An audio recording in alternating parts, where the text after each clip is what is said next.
When faced with a challenge, an Aurora woman took on a new challenge. Chris Lane entered the Miss Wheelchair America competition representing Colorado. And our Byron Reed tells us how she did.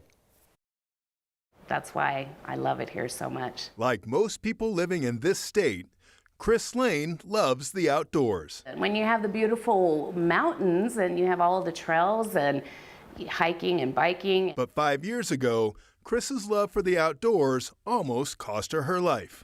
It was October 28th of 2016. It was my son's 17th birthday.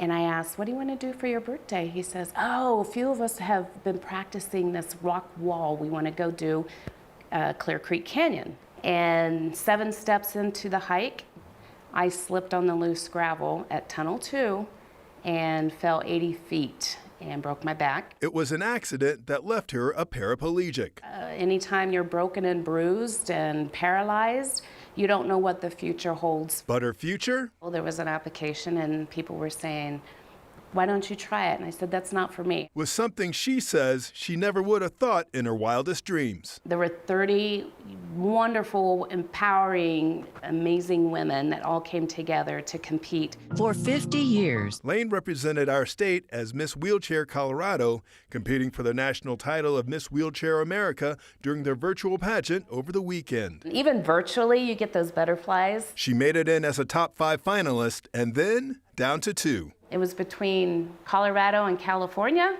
and they both started with a C, and as soon as they were saying Miss Wheelchair, Colorado was the first runner-up. Woohoo! So Lane says even though she didn't win, she was excited to make it that far and bring attention to women living with disabilities. And it's to empower women in wheelchairs to also live their best, the best version of their life. For next, My life is great.